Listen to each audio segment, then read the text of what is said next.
Welcome to Stampscaping 101. We're going to be using some ancient media out of my collection. Probably some 30-year-old barrel Prismacolors. It's got the 48 colors in there. I probably have 40 colors at this point in time. I don't know. Maybe most of them are in here, but just some of them are pretty small. I haven't used them a lot over the years, but I know I tried them recently, and they were pretty fun, so it kind of made me think of another technique using the Prismacolors, and that's using vellum, okay? This technique has been around for 20 years, and there's one stamper in the Stampscapes website gallery that used this technique quite a bit. I think I don't know if it's all she did, but it was a lot of what she did. And I never tried it. I did always have the vellum around. I don't remember if she was using vellum or tracing paper, one of the two, but I figured the vellum would work pretty good. But I have quite a few sheets of this. This is a 55-pound, 11 by 14, but I have cut a few sheets down to standard quarter-page size, just because, I don't know, I'm familiar with that size, as are we all, quarter-page, letter, 4.25 by 5.5. Okay, so keep in mind, I don't know what I'm doing. I know the concept, though, for sure. It's not, an easy concept to kind of understand, but in terms of an application, I've never done this before. And I have always thought it was a fantastic looking technique, but I don't know. It's just one of those things. I just never got around to trying it out. But I was telling someone recently in a comment that, yeah, I've been experimenting with a lot of different techniques of late, and it's just kind of addictive. I don't know, it kind of creates a momentum. But not only that, when you start doing these types of things like this, when you start trying more and more things, I think it opens up the doorway for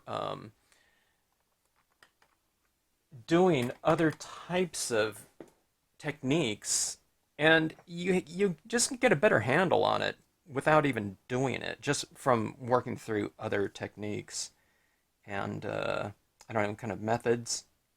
I don't know, it just seems to be easier the more you do. So when it comes down to something like this, we'll see if you know, if that comes to if that's true. Okay, So I'm just using dye-based inks on this, okay? There weren't, 20 years ago, I don't know, there were probably specialty inks like StazOn and things like that. Um, so I'm thinking this is what she used on this. I've never stamped on vellum before at all. Okay? Kind of interesting. It's semi non-porous. I don't know how non-porous it is, but the impression looks okay.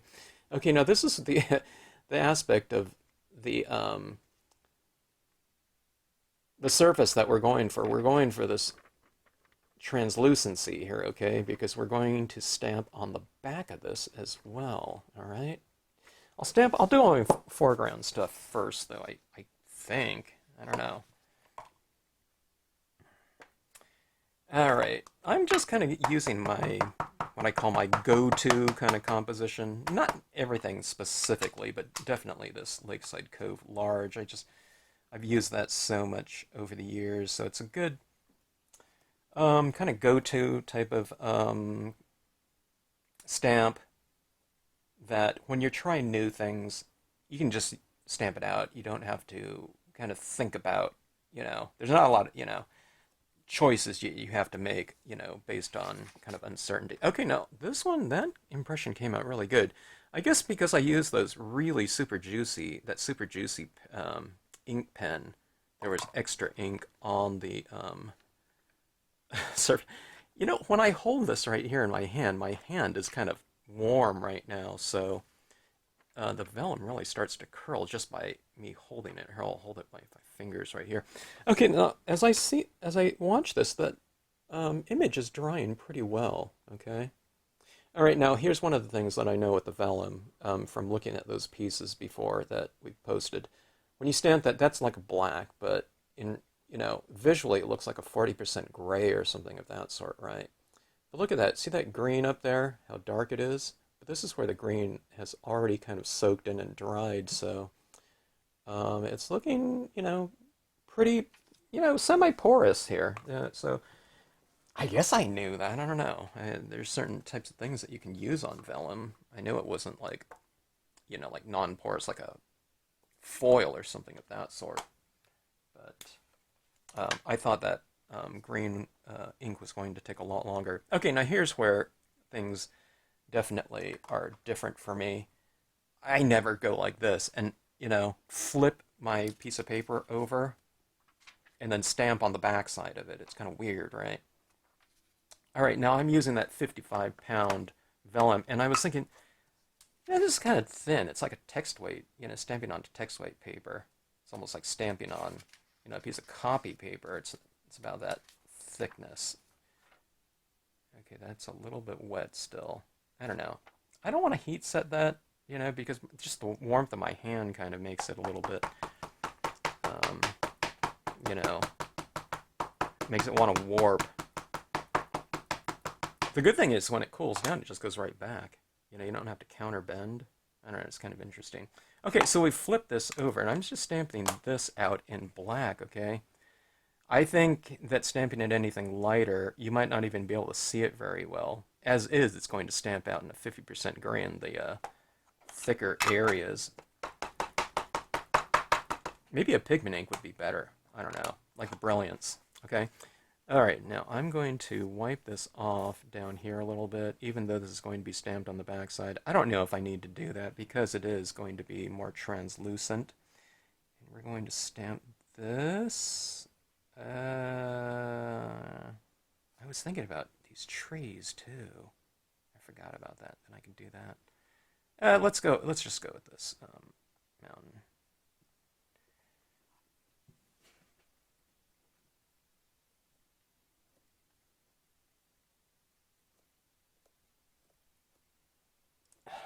Okay. All right. Let's take a look and see what it looks like from here. It's kind of interesting, isn't it? It's like it's stamped in gray. Okay. Does it have any more dimension than if we just stamp that over the top of these green trees? I guess the green trees would look, we'd be able to see that black in the green trees, right?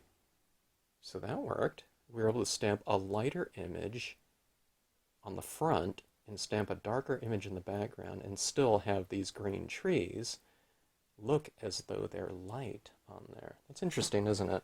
Okay, now let's do this too. Let's go for the second impression of this down here. Okay, if I just stamp it right here, it's a little bit off center. I'm going to try to match up that peak right there. This peak was kind of designed like this. I'll go a little bit higher. All right, so that's what it looks like right there, okay? So we have that lighter impression. It's lighter, you know, to begin with anyway. But that's the way that looks down there. Kind of a mirrored looking impression. All right. It's pretty. I gotta keep this clean underneath there, don't I? So you can see what's going on. Okay, let's try. You have to keep track of what's the front and the back here. All right, let's see. I just had it in my hand. Where did it go? Here it is. Maybe I should go with a Brilliance pigment ink here. I know it'll dry. Okay, let's go with the Brilliance. Let's see if we get a darker impression using pigment inks. I have a feeling we will, just because they're thicker inks. Okay, now the Brilliance will dry on the vellum. It should. It dries on foil just fine. But the question is, will the Brilliance dry quickly without heat setting? Well, we'll find out. Okay, so this is an overhanging tree limb called the oak branch, and it has been designed to be used in total or in parts. There's a heavier part right here, a lighter part over here. Lighter in terms of density, okay, not lighter in terms of value, you know, light and dark. Visual weight. I think that looks pretty good. That's definitely darker than down here, right? Okay, this is so weird. When I hold this in my hand, it just starts curling like crazy.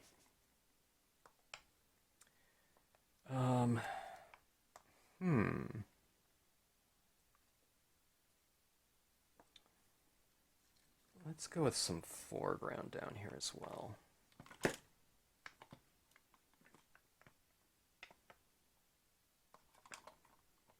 My desk is so cluttered. Okay, now this will be the real test of,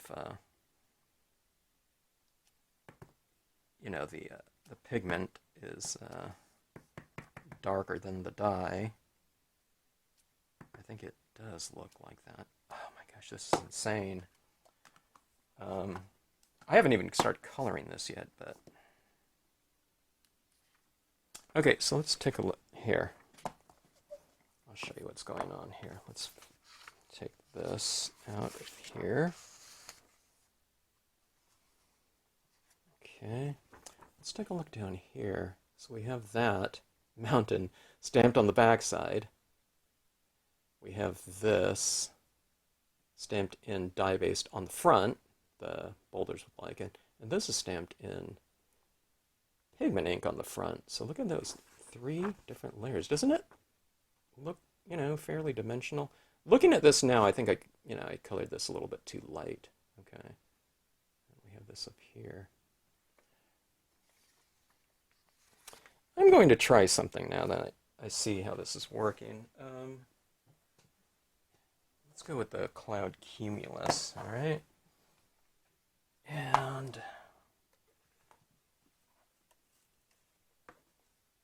let me clean this off a little bit. You never know what color you've used on certain stamps. until you really clean off the rubber. It's so stained. It looks like I used black on there. I probably used it on black Brilliance on foil or something. I don't remember. Okay, so I'm going to take this. Let's go on the back again. Okay, I have to be a little bit careful down here that those reeds are still a little bit wet. But this is, looks like it's setting up pretty good. We'll see. Okay, let's go like this again. I'm going to put some clouds back in here. Let's keep it fairly light. I say that not knowing for sure. But, okay, let's go with something like a mid-tone, mid-value blue. This is the Bahama blue, okay.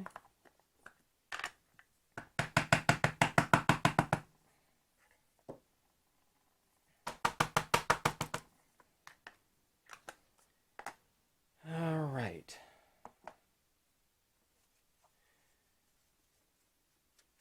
I'll show you how to wipe the edges before you stamp out your sky figures.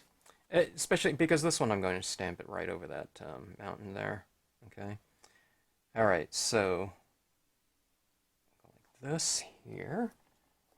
We'll see how this cloud does. This is high density stamping right here in terms of the number of dots and detail on this stamp. Okay, Stampscape stamps have a ton of detail in them. All right, and that's so that you get the maximum amount of kind of resolution when you're stamping it. And it looks like a nice, professionally kind of rendered image there. Okay, I'm wiping that, dabbing that off a little bit. And then we're going up here. I didn't really need to mask my mountain. I don't think it's going to make a big deal. It never does. Okay, so let's take a look and see what this looks like. This is the back side, remember? Here we have the front side like that. Look at that in there. It's kind of interesting when you're working with this because I don't know if you necessarily know kind of what's the front and what's the back. Just from looking at visually, I don't know. I don't think we would say, "Oh, that's stamped on the back of the vellum." When it comes to coloring, it's going to be interesting. I guess you can color the front and the back of this mountain or whatever. I guess it's just how much do you want the images? I don't know how dark you want the images, or on the other side, how subtle you want the coloring to be. Okay, so let's see here. Let's go with one more image in here. Let's go with this little solo canoeist. Why not? We're kind of really pushing depth in this.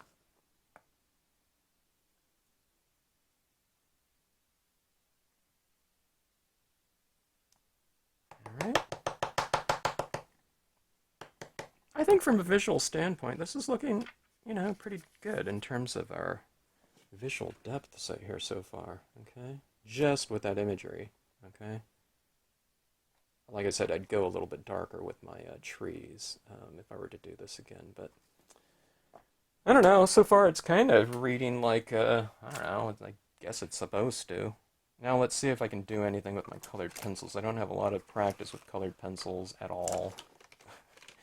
I just started using them again recently and hadn't used them in stamping for quite some time. I've kind of done a little bit of experimentation with it before, but never any kind of in-depth types of things. Oops, my silver. Starlight Silver, you're always supposed to replace these. Someone said they used a glue dot or something like that to keep that on there all the times. Maybe I'll do that. I need to get glue dots, though. I don't have them. Okay, let's try the barrel Prismacolors, and let's see what happens with this. All right. Let's see what we have here. Okay. The big question, in some ways is, like I said, do you color the front of it or the back? I don't know. I guess you can do both. All right, what should I start off with? I'll start off with, let's go in with a little bit of, Oh, let's go a little bit with some blue. Okay, here's what I'm going to do, I think. I'm going to flip this over and hit some of the open sky area like this, okay?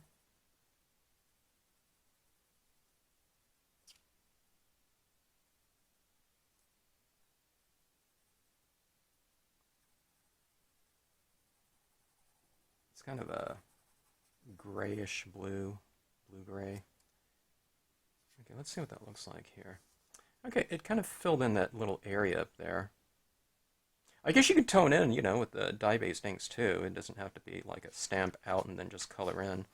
Okay, now let me hit some of the,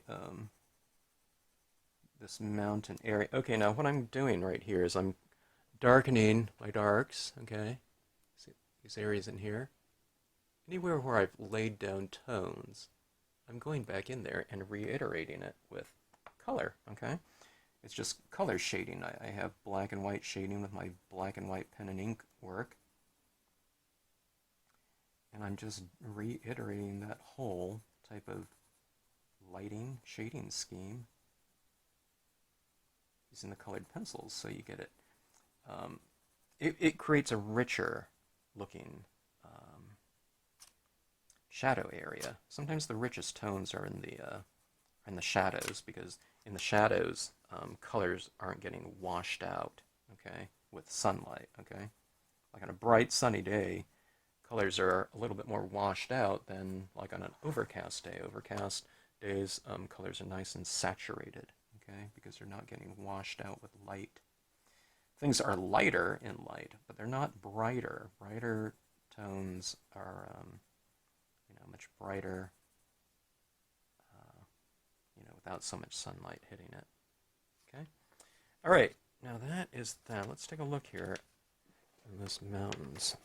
Okay. Let's see what it looks like on here.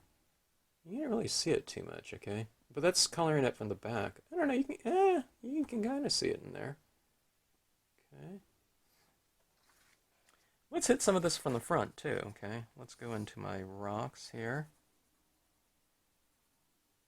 Okay, now here's what I'm noticing. I won't color in with those Marvy. That Marvy pen was just super juicy too, okay? But in my rocks down here, it's a little bit crazy. With that green, I'm saying. It looks much cleaner just with the black and white. Okay, so I'm going in and reiterating again with some of this pencil on the front side, so you have some front and back coloring. All right. Okay, now I'm going to try to create a little bit of a vignette type of effect around my subject matter in the water, which is the solo canoeist. Okay. Let's do it on the back side too. Why not? Maybe we can layer some, nice bright tones. I don't know.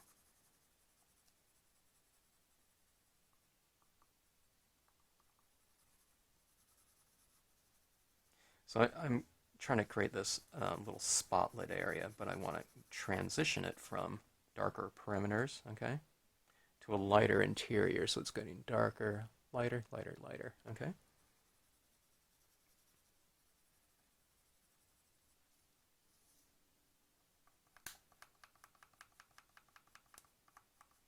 I'm going to hit the shadows a little bit darker, or a lot darker.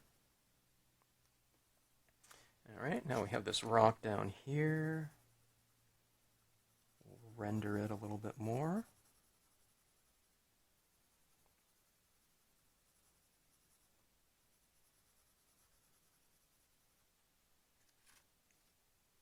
Okay, look at that, just that soft glow. Here, I need to find, here. Let me just get a piece of white cardstock here so you can see. Okay, so it's really subtle in here, that blue in the black background there, and it's because I've applied it like that. Okay, So I'm just getting a little bit darker and darker as I go. All right, now let's see. This color up here in the sky is bothering me because I have this kind of bright blue, so I'm going to bring in a similar pencil blue up in that area just to kind of blend that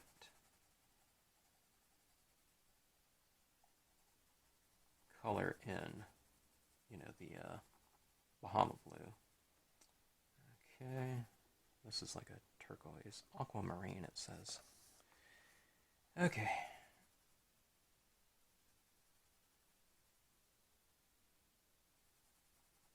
Come down here.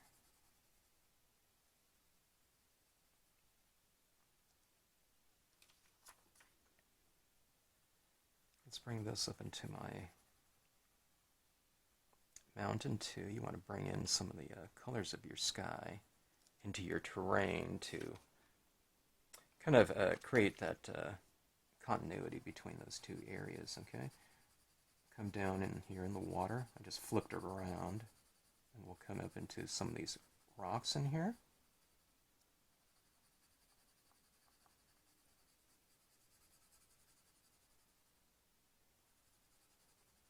The thing that I would have to get used to is overcoloring when it's on the backside of the card, of the scene, because it's, you know, the paper is translucent, so your applications with this are going to be much more subdued in appearance when seen, you know, through, you know, very, you know, it's almost like seeing it, your piece through like frosted glass, not super frosted, but, you know, fairly. Okay, so this is, let me see here. Okay.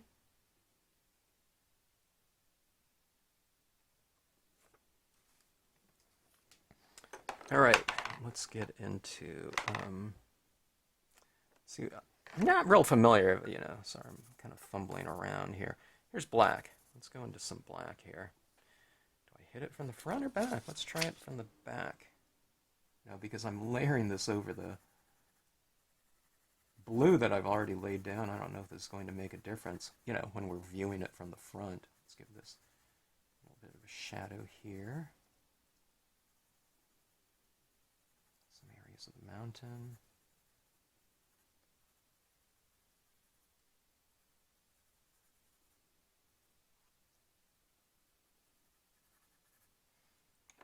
Okay. Let's see how that looks. Ooh, that looks pretty good.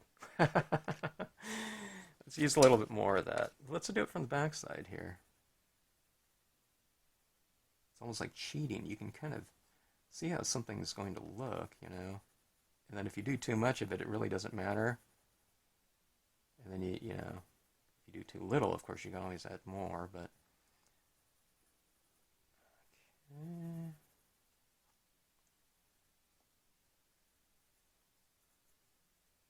Yeah, we can color some of these trees too, I guess. Some of it was a little bit too greenish. Okay, let's model some of these rocks a little bit more.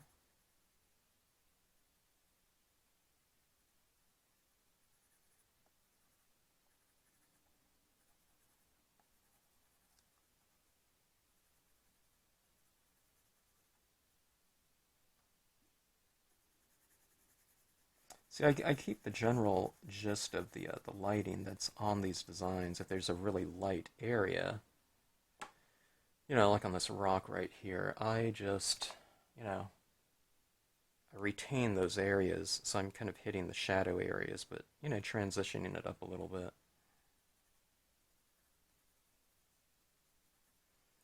Okay, let's see. It's looking pretty dramatic. Let's take some of this black and go in the front here.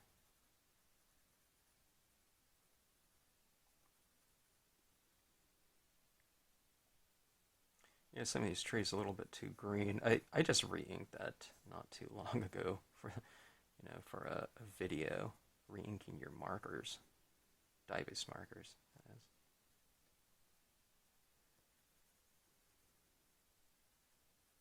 That is. Let's try something here. This person that is in the gallery section, she used to color her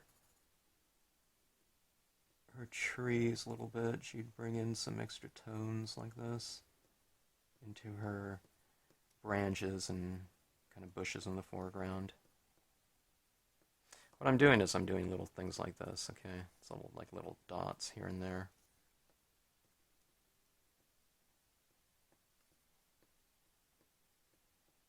So maybe we'll be adding, I don't know, a little bit of depth maybe in the foreground? I don't know. And these overhanging objects.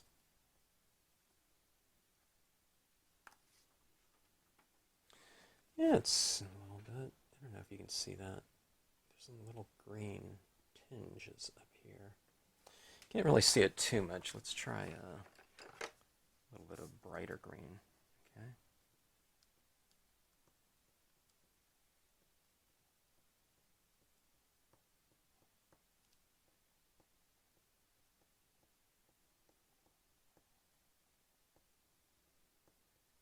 I guess in theory, what you do is you try it out in a couple areas before you just go hog wild with it. Okay, there we go. You can kind of see some of it up there. It's a little bit too bright, so maybe I'll hit it from this side now, and I'll put some darker marks over the top of it. Okay. Isn't that kind of crazy? Being able to do both sides, one side or the other.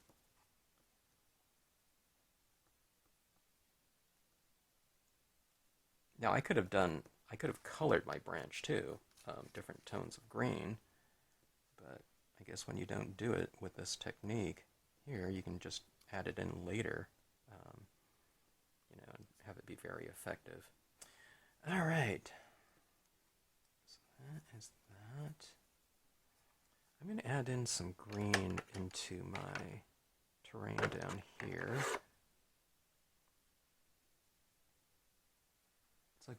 Bring in some of this tone. Let's do it from the back side, though. Bringing some of this green in here kind of creates, I don't know, maybe like a mossy look or something of that sort.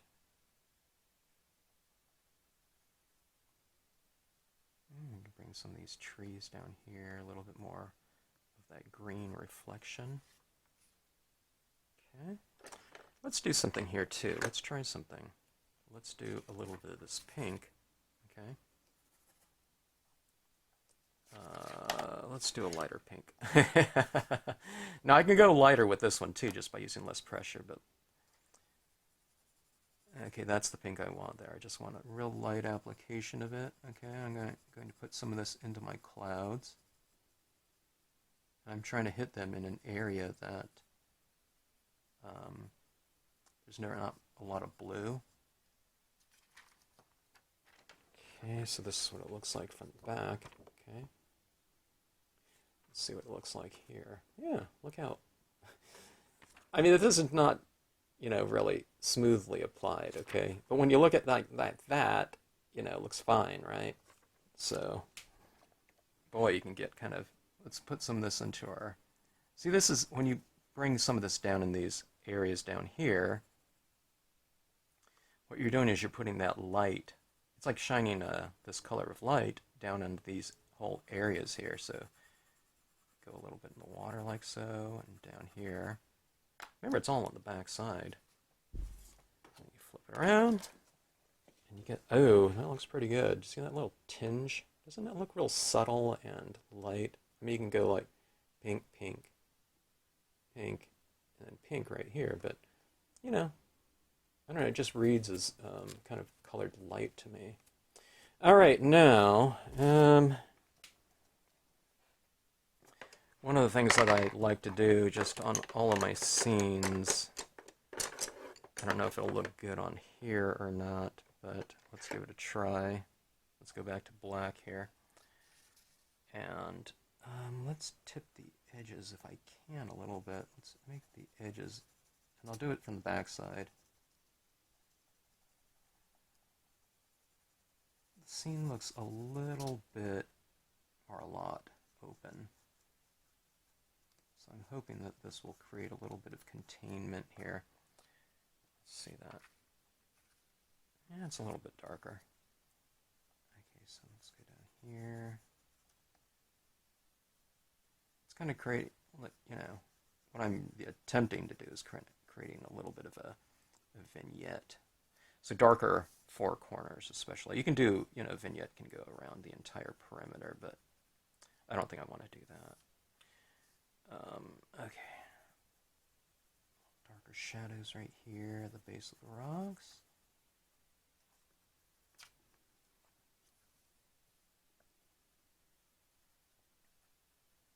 Remember, with colored pencils, pretty much get most of your stamping done before you use them, if not all.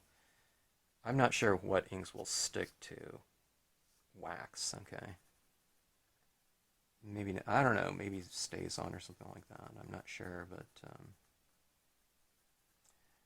I don't know about the brilliance either. You know, that wax would be kind of a resistant surface to try to stamp anything onto. Okay, let's take a look and see how this looks. Yeah, not bad. Huh. I think it's somewhat interesting. Okay, so one of the things that they may or may not have had back when, I don't know, people were doing, like I said, people are doing this, but I didn't see a lot of it. I don't know if brilliance was around. No, I think this could be potentially a really good material for this. Now, like I said, I don't know if brilliance would stick to wax, but I'm not going to be trying to make an impression over the top of all that colored pencil, okay? So this is just going to do, in theory, make just a light coating, so I think something like that would sit on here just fine. Sit on the surface. So this is, from a textural standpoint, this is already fairly light and airy on this vellum, you know, because things, you know, you stamp something out in black and it, you know, it looks more gray. But this here will make things even more, I don't know, kind of translucent in a way. This is translucent, the white that we're putting on, okay? We're not putting on, applying a big thick layer of white pigment ink. So the images underneath will show through. Okay, this is kind of interesting. I'm putting it over the top of my mountain here. But the mountain's not there. It's on the back side of this card, so yeah, it's kind of weird. It's a weird thought. Okay, now I'm going to use this over some of my Lakeside Cove stamp. It's like putting a layer of mist in back of these trees, in back of the trees, and, you know, below the you know, the summit of the you know, the rocky peaks. Okay. All right. I think that looks pretty good here. And down here in this area, this, I don't know, it seems like it's giving it more kind of atmosphere and textural richness, textural range for sure. Okay, and over here, let's get a little bit more bold with this. Okay, let me come up in here. Like so. I'm oscillating it, okay? I'm not putting it everywhere. It's kind of like, you know, some pigment ink, then no pigment ink, some pigment ink. This little area in the background could get broken up a little bit too. You just kind of dab it on and just kind of slowly move it around.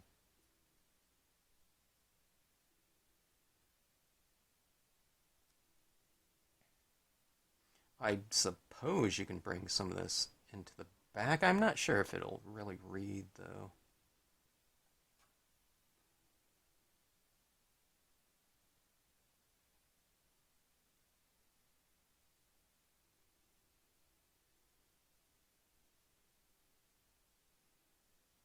Okay, we'll do it right over the canoeist and hope that the canoeist is pretty dry because I don't want to be blurring that image. Okay, I'm going to put a little bit up into my tree here, my tree limbs, in a couple areas. I'm kind of putting it where the cloud is real white in back of the tree, the hanging tree limb.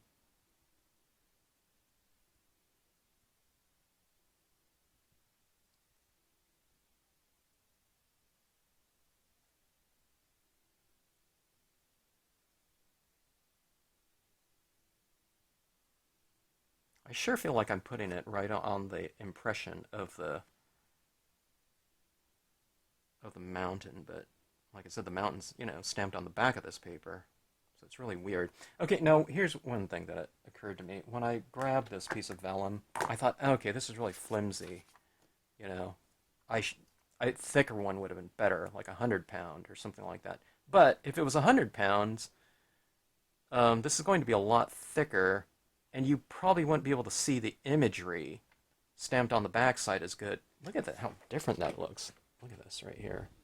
It almost looks, this could read like this too, but you can't see any of the white pigment ink at all, right? So here's with the white pigment ink like that. Okay, I'm going to let this set up and dry. The white pigment ink. Everything else is dry on here. Which is a good thing. The dye-based inks dried on here just fine. The Brilliance inks, I almost lost track of which one was the front and back. One of the things I'm noticing, okay, now as this dries here, you can barely see that white pigment ink there anymore, right? Let's hit it with a little bit more of a targeted application. Okay, so you go with a smaller applicator. Look at that. That pigment ink really absorbed or something. So what you do is you just build it up a little bit more if you need to, okay? And apparently we need to when it comes to vellum and pigment ink applied on top of it. It still looks, you still get that softness, but okay, now what happens is, if you apply this pigment ink here, pigment ink is pretty surface oriented, you know what I mean? It's not soaking into the page very much.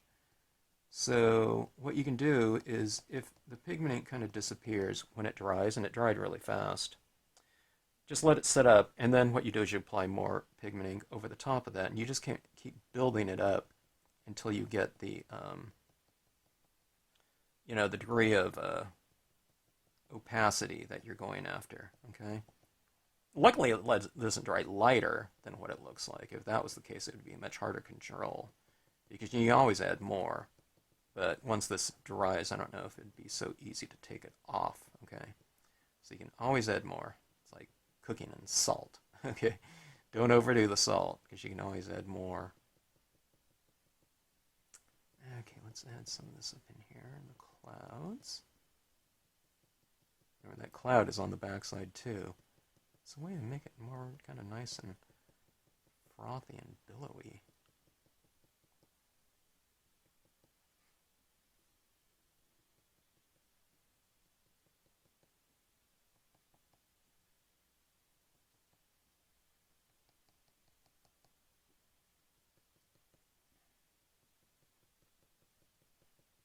From a textural standpoint,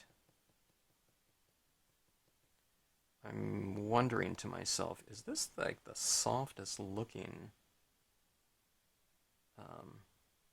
scene that I've ever done? Being, that it's on vellum. I don't know, it could be.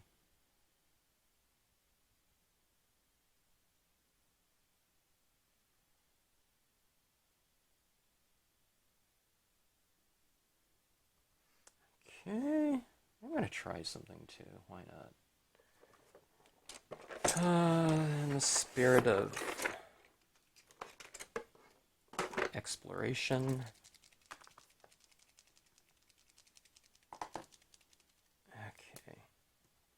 paint pen. Let's do the back, right? Now let's bring in some highlights. So I'm highlighting the areas of the stamp that are already fairly lit. I don't know if this is going to show up at all, like I said.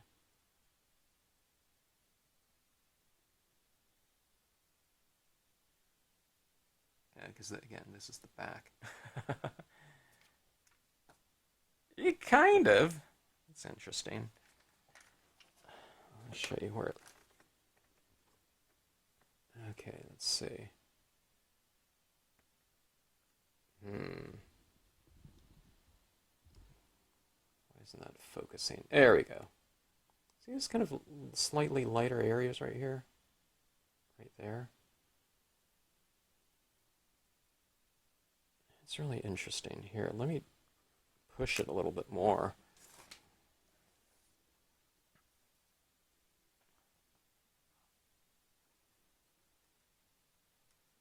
I'll just go right over the top of some of this stuff here, okay? Going over right over the top of the darker areas, okay?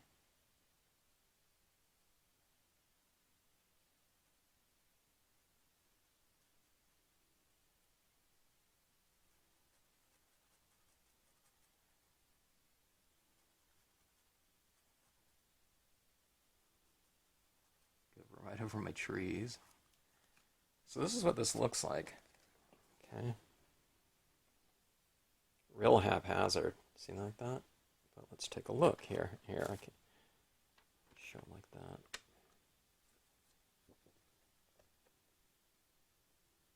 All right. It brought it out. Look at that. In those mountain peaks, like right in there especially. Let's do the same thing on our rocks. Let's see if we can bring out a little bit of lightness on the tops of some of these rocks.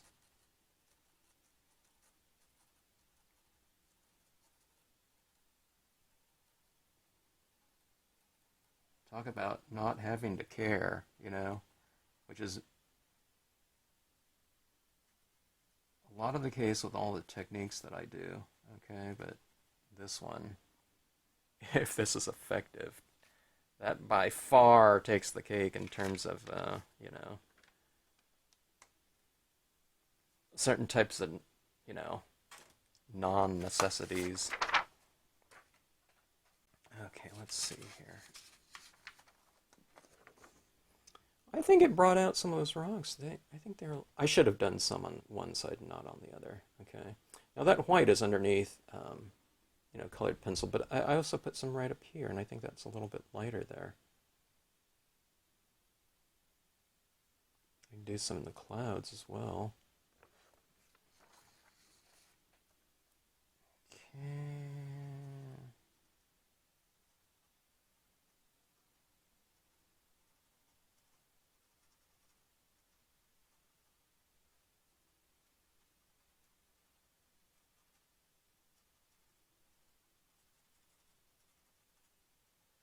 So bizarre.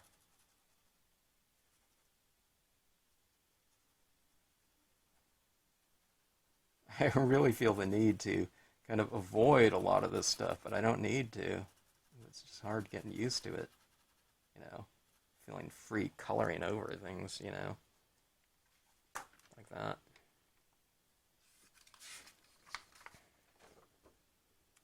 Okay. It's really hard to tell. I put some little white underneath. I don't know if we can really see it.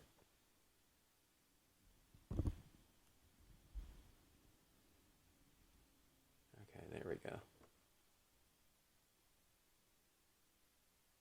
Yeah, it's pretty atmospheric.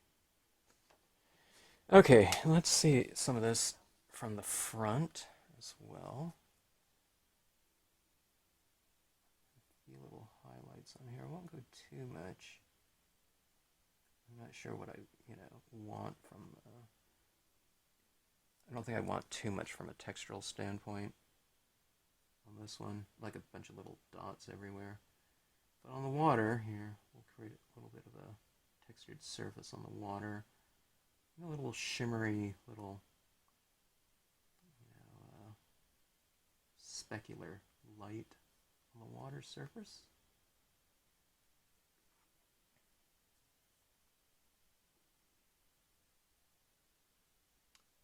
I'll highlight some of these rocks.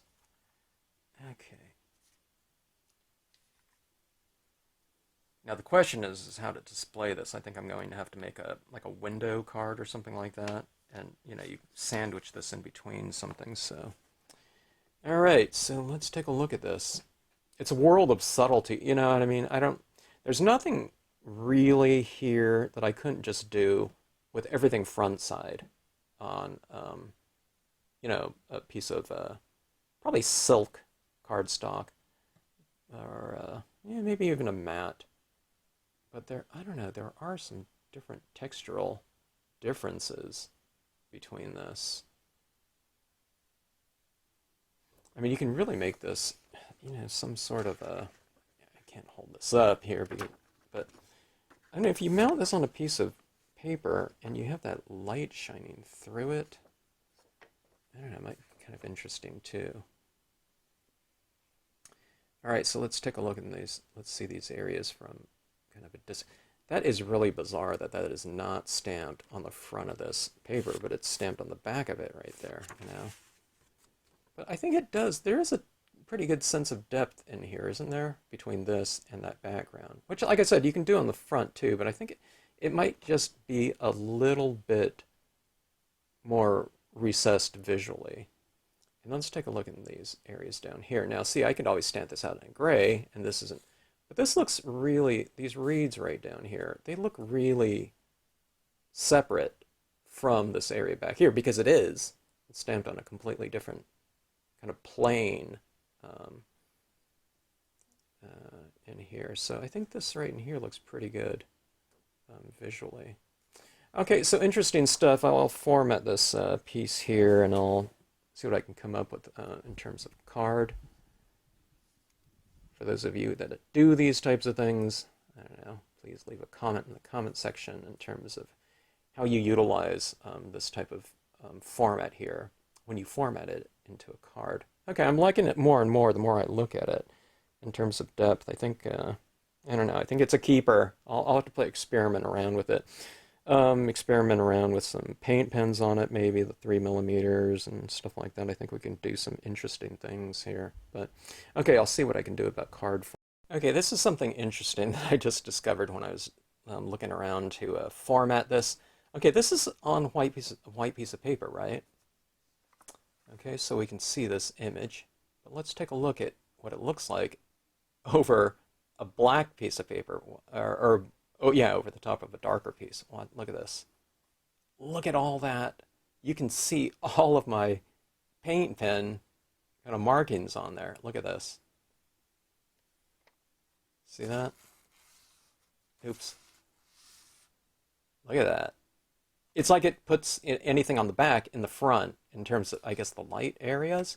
And look at this down here. All my kind of fog work and stuff. It really shows up, but it seems like there could be some kind of card where you do this, and then you use this, to create some sort of, you have some kind of slider thing, that reveals other things. So wouldn't that be fun for some kind of Halloween thing where, nothing's really apparent because it's daytime, and then we make it nighttime, and then there's like a ghost or something like that that appears. Wouldn't that be fun? Yeah, we should do this, something like that. So I guess that's another thing we can kind of experiment with vellums. But this is a folded card. I'm thinking about cutting a window in here. And then what I'll do is I'll put that, mount it on some paper or something like that, and then sandwich that in between there. So I'll lose a little bit of the perimeter of this one. But let's give it a try. Okay, we have formatted this into a pre-folded card.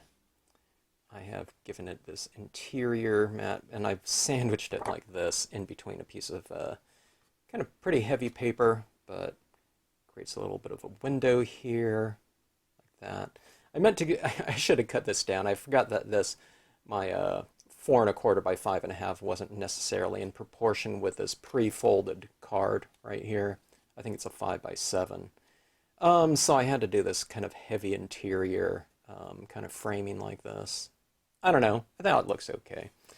But anyway, let's take a look at this from the front here. Look at that subtle pink in there. It looks pretty good. That pink is right up there too. I don't know. It has its merits, doesn't it, in terms of creating visual depth. I think there's a lot of visual depth in here.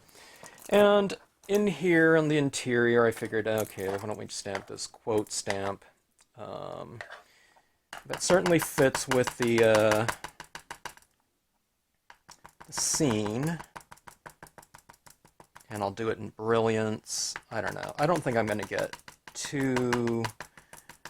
You know, this is just a plain matte piece of paper. It's not cardstock or anything like that. It's like I don't know. It's not construction paper, but not a really superior type of paper. All right. But the brilliance will dry really quickly here. So there was a lot of formatting with this card, more so than my other pieces, because I had to cut a window, like a little mat, instead of just mounting something.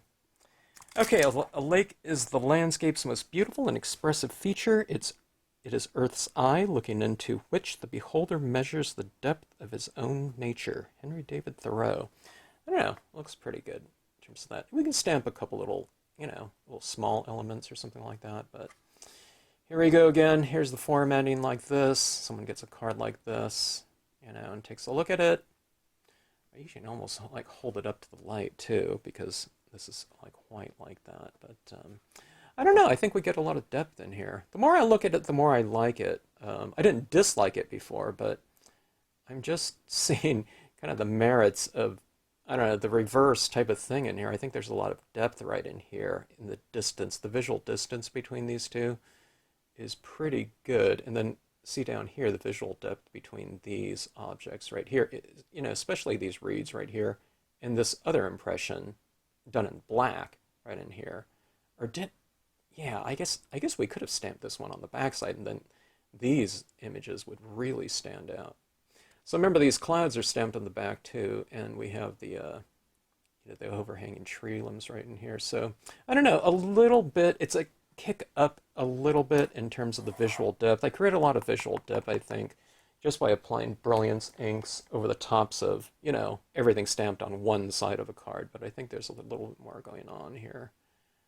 And yeah, I don't know. Yeah, look at that white in there. There's a certain type of glow. Doesn't that look like, you know, kind of deep space in here in terms of, you know, not something that's so 2D. Now this is a little bit less 2D because you're using the backside, so like I said, it is on a different plane, but I don't know, I think it did what we set out to do. Well, I really have to push this format here and concept with some other types of media going forward to really see what we can do.